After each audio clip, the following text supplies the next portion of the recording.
আমি তো প্রত্যেক দিনই নাফিজের কান্নার আওয়াজ শুনি।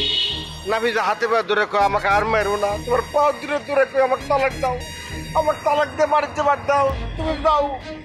তুমি মানে তোমার কথা কয় যে অত বিয়া করো গা, প্রত্যুত্তরে কি কয় শুনবে? কি কয়? কয় যে হ্যাঁ আমাকে তো পাগলে কামড়াইছে, তক বিয়ে করে তো ঠকছি। আর যদি ঝিনুকে বিয়ে করি ও তো ডাইনি, ওই ডাইনিক বিয়ে করলে আমার আরো ঠকাই দেব। আমি পাগল, অত বেশি পাগল না, বুঝছো তো কি কইছে? রোমিওর বাচ্চা, তুই বড় মিথ্যুক একটা পোলা। তোরে তো আজকে আমি খাইছি। শোনো বাবুল ভাই, এক্ষুনি এই মুহূর্তে তুমি ওদের দুইজনের বাসা থেকে বের করে দাও। দেও শুনরে বাপুরে, রমিও বাগ তুমি কোনে বেবা? হাত তো ঠিকানা মিকানা নাই। ওই কি যেভাবে ওরা মারামারি দরদরি শুরু করছিল, কখন কোনটা লাশ হয় তার তো ঠিক নাই। আমার বাড়ির মধ্যে মরলি পুলিশ আমার দায় করবো না, তার জন্য বাড়ি থেকে বাই করে দিচ্ছি। বাইরে হয়তো গেল না, ঠিকানা ডমি নেই নেই, দরকার নাই। কারণ যে লোক বউ পুটায় ওই লোকের হাতে সম্পর্ক দরকার আছে। বাবুল ভাই, তুমি কি এনে দাঁড়ায় দাঁড়ায় কথা কবা নাকি আমার বাসায় নিয়ে যাবা? ওরে বাসায় চলো, তবে আগে একটু কথা কয়ে রাখি। আমি কিন্তু বিকালবেলা গ্রামে চলে যাবো, মানে ঢাকা শহর আমার ভালোই লাগছে না। তোমার সাথে একটু আমারও নিয়ে যাও, আমিও তোমার সাথে বাড়িতে যাবো। আচ্ছা ঠিক আছে, তাহলে যাই, খাওয়া দাওয়া করে রেস্ট নেই, দরকার বলি ফোনে আমার টিকিট কেটে আলাদা দেবো নিয়ে। ও এটাও করা যায়, চলো তাই খায়ালে।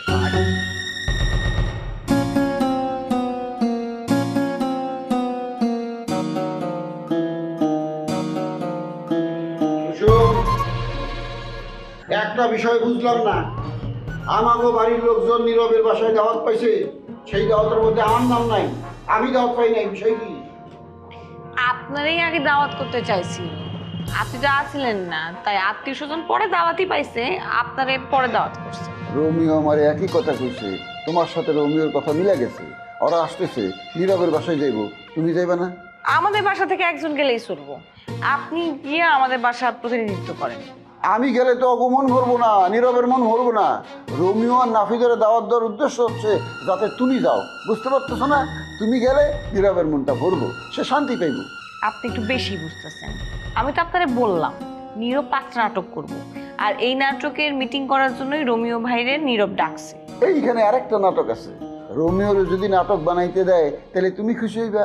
এই জন্য নীরব রোমিওরে টাকা দিতেছে নাটক বানানোর লেগে। আচ্ছা দুলা ভাই, আমি বুঝলাম না, সব বিষয়ে আপনি আমার টানতেছেন কেন? আর আমারে ছাড়া কি নীরবের কোনো চিন্তা ভাবনা নেই? আপাতত নাই। নীরব যতদিন তোমার বিয়ে করতে না পারবো ততদিন তোমার পরিবারের বাইরে সে কোনো কর্মকাণ্ডে যাইব না, এইটা আমি নিশ্চিত। বুঝলে দেরি করতেছেন কেন? চলেন একটা কাজ করি, বাসা বাড়ি ছাইরা তাড়াতাড়ি বাড়ি চলে যাই। আমার এমনি তো এখানে ভালো লাগতেছে না। ভালো লাগতেছে না এই কথা বলার সময় এটা না। নীরব একটা ভালো ছেলে, শামসুর চাইতে সে 10 গুণ ভালো ছেলে।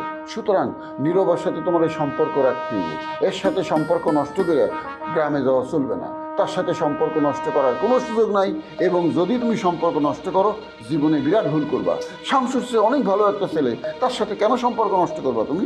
আরে বুঝছি তো দুলা ভাই, সে শামসুর চাইতে 10 গুণ না 100 গুণ ভালো, তাতে কি? আমি এখন এইসব কোনো বিষয়ে কথা বলতে চাইতেছি না দুলা ভাই। এইবার গ্রামে যাওয়ার পর একটা ঘটনা ঘটছে, জিনুক আমার সাথে ঢাকা আইব রোমিওর অপমান করতে, আমি কোনোভাবেই তারা সামলাতে পারতেছিলাম না।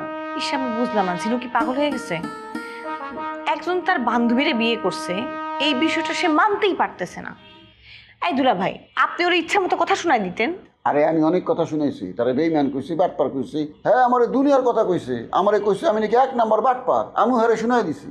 আমি কইছি তুই বাটপার, তোর বাপে বাটপার, তোর মায়ে বাটপার, তোর নানি বাটপার, তোর নানা বাটপার, তোর দাদাই বাটপার, তোর দাদি বাটপার, তোর 14 গোষ্ঠী বাটপার।